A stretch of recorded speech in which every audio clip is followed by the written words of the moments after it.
Class 7 history अतीत से वर्तमान भाग 2 और इसका अध्याय हमारा 6 है शहर व्यापारी एवं कारीगर। आइए इस चैप्टर के सारे अभ्यास के प्रश्नों को हम लोग हल करते हैं। शासक व्यापारी एवं धनाढ़ लोग मंदिर क्यों बनाते थे?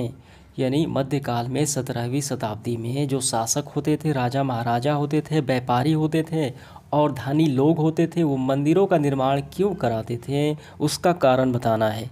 तो इसका आंसर देखिए काफ़ी सिंपल है, हम यहाँ से करेंगे। दक्षिण भारत में शासक व्यापारियों एवं धनाढ़ लोगों द्वारा देवी देवताओं के प्रति अपनी श्रद्धा, आस्था एवं भक्ति भाव को प्रकट करने के लिए मंदिर बनाया जाता था एवं ग्राम दान दिया जाता था। समझ में आ गया? अपने भक्ति भाव को दर्शाने के लिए, बताने के लिए जनता के, ठीक है, इसलिए वो मंदिर बनाते थे। समझ में आ गया? तो ये लाइन आपको यहाँ तक कर लेने हैं। इसके बाद आगे बढ़ते हुए देखिए दूसरा, शहरों में कौन कौन लोग रहते थे? तो मध्यकालीन भारत में शहरों में कौन कौन से लोग निवास करते थे वो बताना है। तो इसका आंसर हम यहाँ से करेंगे। शहरों में विभिन्न जाति धर्म व्यवसाय जो लोग रहते थे। शासक अमीर व्यापारी शहरों में सबसे धनी लोग थे। शहरों में अधिकतर लोग मध्यम वर्ग के थे, ठीक है। और इनमें से देखिए छोटे मनस्बदार भी थे, कर्मचारी वर्ग, ये सारे थे। अब इसके बाद देखिए जो हाईलाइट किए हैं वही लिखना है। पहले आपको यहाँ तक, फिर यहाँ से प्रारंभ करना है।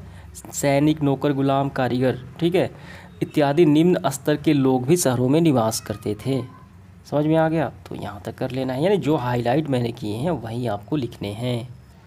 इसके बाद तीसरा सवाल देखिए, व्यापारिक वस्तुओं के यातायात के क्या साधन थे? जो व्यापार करते थे उस समय, अंग्रेज हो गए, फ्रांसीसी या पुर्तगाली, तो उस समय व्यापारिक वस्तुओं के यातायात के क्या साधन थे? उसके साधन क्या थे? सामान को एक स्थान से दूसरे स्थान पहुंचाने का, यानी ठीक है, यानी आयात और निर्यात करने का। तो पहले आप समझिए व्यापारिक मार्ग, यातायात के विनिमय के साधन। तो उस समय देखिए साधन क्या थे? सड़कें थी, समुद्र मार्ग थे, और उसमें सड़कों के माध्यम से मुख्य साधन जो क्या था? मुख्य साधन बैलगाड़ी थी। जहाँ बैलगाड़ी नहीं पहुँचती वहाँ पे बैल, खच्चर, ऊँट का प्रयोग होता था। आदमी का भी प्रयोग होता था। नाव में, यानी समुद्र में नावों का प्रयोग होता था। समझ में आ गया? तो इसका आंसर हम कैसे लिखेंगे? तो इसका आंसर हम इस तरीके से लिखेंगे, व्यापारिक वस्तुओं के यातायात के साधन में सड़कों, समुद्री मार्गों का प्रयोग होता था, जिसमें मुख्य साधन बैलगाड़ी, बैल, खच्चर, ऊँट एवं आदमियों का इस्तेमाल किया जाता था। नाव जल मार्ग में चलते थे। तो इसका आंसर हो गया। अगला सवाल देखिए क्या है, चौथा, 17वीं शताब्दी में किन यूरोपियन व्यापारी कंपनियों का भारत में आगमन हुआ? देखिए उस समय 17वीं शताब्दी में अंग्रेज आए, फ्रांसीसी आए, डच आए, पुर्तगाली पहले आ चुके थे वो 15वीं शताब्दी में, ठीक है। तो यहाँ पे आपको पहले समझना है 17वीं शताब्दी में यूरोप में अन्य देश, जैसे इंग्लैंड से क्या, इंग्लैंड में अंग्रेज आए, इंग्लैंड से अंग्रेज आए, हॉलैंड यानी डच आए, फ्रांस से फ्रांसीसी आए, ठीक है। और उसके बाद जो देखिए पुर्तगाल से पुर्तगाली भी आए, ये 15वीं शताब्दी में आए। तो इसका आंसर हम लिखेंगे 17वीं शताब्दी में अंग्रेज, डच और फ्रांस से यूरोपियन कंपनियों का आगमन हुआ। समझ में आ गया? पुर्तगाली 15वीं शताब्दी में आ चुके थे और इनका मुख्य उद्देश्य क्या था? भारत के साथ व्यापार करना, अपना व्यापार प्रसार को बढ़ाना। इसका देखिए मिलान करना है। देखिए यहाँ पे आपको ध्यान से समझना है, यहाँ पे है मंदिर नगर, प्रशासनिक नगर, बंदरगाह नगर, वाणिज्य नगर। तो मध्यकाल में नगर यानी कई भागों में, कई खंडों में विभक्त थे नगर जो थे, ठीक है, शहर जो थे। तो मंदिर नगर में कौन से शहर आ जाएंगे वो हमें बताना है।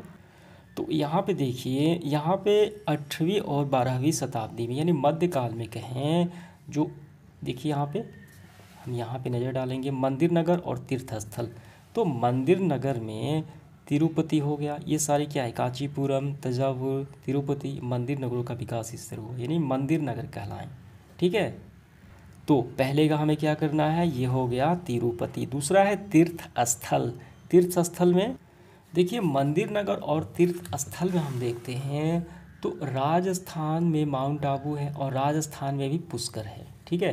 तो ये कहलाते हैं तीर्थ स्थल। तो ये हो गया तीर्थ स्थल में पुष्कर, राजस्थान। प्रशासनिक नगर कौन सा होगा इसमें से? देखिए सबसे पहले पृष्ठ पे नज़र आप डालेंगे प्रशासनिक नगर। देखिए प्रशासनिक नगर क्या था? मध्यकाल में एक नगर होता था, वहाँ पे सारी शक्तियों का केंद्र था, यानी वहाँ पे प्रशासनिक नगर में ही राजमहल होते थे राजा महाराजा के। तो वहीं से वो अधिकार यानी अपना शासन, हुकूमत चलाते थे। तो कौन से प्रशासनिक नगर में आ जाएंगे? देखिए दिल्ली, आगरा, लाहौर, ये सारे क्या हैं? प्रशासनिक नगर में आते हैं। दिल्ली होगा तो प्रशासनिक नगर में आ जाएगा आपका पहला बंदरगाह नगर। देखिए बंदरगाह नगर मतलब पतन, यानी यहाँ से समुद्र मार्ग से यातायात और आयात निर्यात होता था बंदरगाह के माध्यम से, तो गोवा बंदरगाह नगर माना जाता था। समझ में आ गया? तो ये क्या होगा? ये होगा आपका गोवा। आखिरी बचा वाणिज्य नगर यानी व्यापार का नगर। देखिए व्यापारिक नगर के तौर पे जो पटना को व्यापारिक नगर के तौर पे ये माना गया। समझ में आ गया? ठीक है, क्योंकि ये गंगा किनारे तट पे विकसित था और यहाँ पे मंदिर होने के साथ साथ यहाँ पे आस्था भी लोगों की जुड़ी हुई थी। तो ये आखिरी बचा आपका पटना। तो ये आप इसके बाद देखिए हमारा लघुत्तरीय प्रश्न क्रमांक पहला क्या है? मध्यकालीन भारत में आयात यानी खरीदा जाना और निर्यात यानी बेचा जाना की वस्तुओं की हमें सूची बनाना है, जो अंग्रेज, डच, पुर्तगाली खरीद और बिक्री करते थे। जिन वस्तुओं की हमें उसकी सूची तैयार करना है बस। ठीक है, तो ये रहा। हम ऐसे लिखेंगे मध्यकाल भारत में निर्यात यानी बेचे जाने वाली वस्तुएं, काली मिर्च यानी मसाले भारत से बेची जाती थी दूसरे देशों में। सूती वस्त्र, नील, जड़ी बूटी, सूती धागा ये दूसरे देशों में यानी यूरोप में बेची जाती थी। और खरीदी जाती थी ऊनी वस्त्र, सोना, चांदी, हाथी दांत, खजूर, सूखी मेवे जो चाइना के थे। समझ में आ गया? बस यही आपको लिखने हैं। सातवां सवाल देखिए, भारत में यूरोपियन व्यापारिक कंपनियों के आगमन के कारण को रेखांकित हमें करना है। क्यों यूरोपियन व्यापारी जो थे फ्रांसीसी, डच, पुर्तगाली, अंग्रेज वो भारत आए थे? क्या वजह थी? तो उसका वजह था व्यापार करना, लूट खसोट कर भारत को एक व्यापार केंद्र बनाना और वहाँ से व्यापार करना, सामान सस्ते दामों पे खरीद कर यूरोप के बाज़ार में महंगे दामों में बेचना। यही उनका उद्देश्य की वजह से यहाँ पे भारत में आए थे।